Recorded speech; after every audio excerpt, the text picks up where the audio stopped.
আসসালামু আলাইকুম, আশা করি সকলেই ভালো আছেন। আবারও চলে আসলাম আপনাদের জন্য নতুন একটি ভিডিও নিয়ে। আজকের ভিডিওতে আমরা দেখব বাংলাদেশ মার্কেটে খুব রিসেন্টলি লঞ্চ হওয়া স্যামসাং এর একটি ফোন নিয়ে। স্যামসাং এর এই ফোনটি আমরা পেয়ে যাব মাত্র 12,500 টাকা, যার নাম হচ্ছে স্যামসাং গ্যালাক্সি F04। তো গাইস, এই ফোনটিতে কি কি ফিচার্স রয়েছে, বাংলাদেশ মার্কেট অনুযায়ী 12,500 টাকায় এই ফোনটি কাদের জন্য কেনা উচিত হবে এবং কাদের জন্য এই ফোনটি কেনা উচিত হবে না, এবং এই ফোনে কি কি ফিচার্স রয়েছে তা সবকিছুই নিয়ে এই ভিডিওতে আলোচনা করা হবে। তো আপনি যদি এই ফোনটির ভিডিও দেখতে ইন্টারেস্ট থাকেন তাহলে অবশ্যই ভিডিওটি না টেনে সম্পূর্ণ দেখবেন। তো চলুন কথা না বাড়িয়ে মূল ভিডিওতে যাওয়া যাক। তো প্রথমেই আমরা শুরু করি ফোনটি আনবক্সিং দিয়ে। ফোনটি আনবক্সিং করার জন্য প্রথমে ফোনের বক্সটি যদি খুলি তো প্রথমে আমরা পেয়ে যাব ইউজার ম্যানুয়াল, তারপর আমরা পেয়ে যাব সিম এজেক্টর, দেন এই ফোনে আমরা পেয়ে যাব 10 ওয়াটের একটি চার্জারের পাশাপাশি রয়েছে type C USB charging cable, এবং সর্বলাস্ট পেয়ে যাব স্যামসাং গ্যালাক্সি F04 ফোনটি। ডিজাইন এবং আউটলুকের কথা বলতে গেলে মার্কেটে চাইতে নিম্নমানের প্লাস্টিক দিয়ে তৈরি এই ফোনের ব্যাক পার্টটি, যার ফলে খুব ইজিলি এই ফোনটির ব্যাক পার্টে স্ক্র্যাচ পড়ার চান্স রয়েছে। তো যারা এই ফোনটি মার্কেট থেকে কিনবেন তারা অবশ্যই মার্কেট থেকে আসার আগেই ফোনটিতে একটি ভালো মানের ব্যাক কভার লাগিয়ে নেবেন।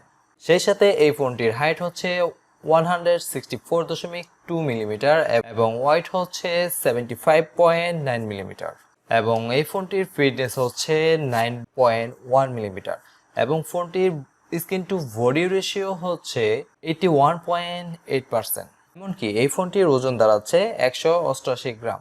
এই ফোনটির প্রোটেকশন হিসেবে থাকছে একদম নর্মাল একটি গরিলা গ্লাস। তাছাড়াও এই ফোনটির পোর্টস এন্ড বাটনের কথা যদি বলি, সবকিছু ঠিকঠাক ছিল মোটামুটি। অপারেটিং সিস্টেম হিসেবে এই ফোনটিতে রয়েছে অ্যান্ড্রয়েড 30 ভার্সন, এবং ইউআই হিসেবে থাকছে ওয়ান ইউআই 5.0%। পারফরমেন্সের কথা বলতে গেলে একদমই যে ওভারঅল ভালো ছিল তেমন না। যখন 3-4টা অ্যাপস ব্যাকগ্রাউন্ডে চলছে তখন কিন্তু মোটামুটি একটু ল্যাগিং প্রবলেম দেখতে পেরেছি। তো এখন যদি ফোনটির ডিসপ্লে নিয়ে বলি, এই ফোনটিতে রয়েছে 6.5 ইঞ্চি সাইজের আইপিএস প্যানেলের পিএলএস এলসিডি ডিসপ্লে, যার রেজুলেশন হচ্ছে 720x1600 পিক্সেলস, এবং এই ডিসপ্লের পিপিআইডেন্সি হচ্ছে 2017। দেন চিপসেট হিসেবে এই ফোনটিতে রয়েছে মিডিয়াটেক হেলিও P35, যা একটি অক্টোকোর প্রসেসর, যার জিপিইউ হিসেবে থাকছে পাওয়ার বিআর GE8320। এই ফোনটি বাংলাদেশ মার্কেটে একটি ভেরিয়েন্টে পেয়ে যাবেন, যা হচ্ছে 464। এবং এখন যদি এই ফোনটির ক্যামেরা নিয়ে বলি, ফোনটির ব্যাকপার্টে রয়েছে দুইটি ক্যামেরা, যার প্রাইমারি ক্যামেরা হচ্ছে 30 মেগাপিক্সেলের ওয়াইড ক্যামেরা এবং সেকেন্ডারি হচ্ছে 2 মেগাপিক্সেলের ডেপথ ক্যামেরা। আর সেকেন্ডারি যে ক্যামেরা মানে সেলফি ক্যামেরা হিসেবে থাকছে 5 মেগাপিক্সেলের ক্যামেরা। ক্যামেরা মোটামুটি ওভারঅল ভালো ছিল, আপনি এই ক্যামেরা দিয়ে ভিডিও করতে পারবেন 1080-তে। এবং এই ফোনটির অডিও সেকশনে যদি আসে, অডিওর সাউন্ড মোটামুটি চলার মতন, এবং এই ফোনটিতে 3.5 মিলিমিটারের জ্যাক রয়েছে। এবং এই ফোনটির কানেক্টিভিটি হিসাবে ওয়াইফাই, ব্লুটুথ, ইউএসবি, জিপিএস সব কিছুই রয়েছে। এখন যদি ফোনটির ব্যাটারি সেকশনে আসি, ব্যাটারি হিসেবে আপনারা পেয়ে যাবেন 5000 এমপিআর ব্যাটারি, যা চার্জ দেওয়ার জন্য ফোনের বক্সেই পেয়ে যাবেন 10 ওয়াটের চার্জার। ফোনটি ফুল চার্জ দেওয়ার পর আপনারা যদি হেভি ইউজ করেন তাহলে মোটামুটি 5 থেকে 6 ঘন্টা ইউজ করতে পারবেন। তো এখন যদি এই ফোনটির গেমিং সাইডে আসি, যারা 12,000 টাকার ভিতর গেমিং ফোন কিনতে যাচ্ছেন তাদের জন্য আমি বলবো এই ফোনটি কেনা উচিত হবে না। কারণ এই ফোনটি দিয়ে আমি গেম টেস্ট করে দেখেছি, পাবজি খেলেছি, ফ্রি ফায়ারও খেলেছি, মোটামুটি ছিল, কিন্তু বেশ ল্যাগিং প্রবলেম ছিল। এই প্রাইস অনুযায়ী কিন্তু বাজারে আরও অনেক ধরনের মোবাইল রয়েছে। আপনারা যদি গেমিং পারপাসে কিনতে চান তাহলে কিন্তু অন্য ফোনটি কিনে আপনার জন্য বেটার হবে।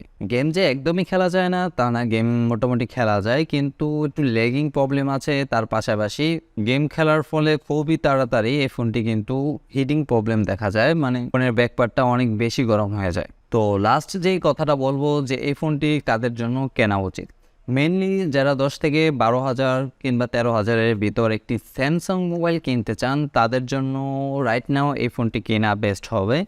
এবং যারা মোটামুটি হেভি কথা বলেন ফোন দিয়ে, তারপর একটি ডিসপ্লে চাচ্ছেন যে ডিসপ্লের মাধ্যমে ফোনের চার্জ অনেক কম কাটবে এবং টুকটাক গেম প্লে করবেন, নর্মাল গেমগুলো মাঝে মধ্যে টুকটাক ছবি ফটোগ্রাফি করতে চান তাদের জন্য রাইট নাও এই ফোনটি কেনা বেস্ট হবে।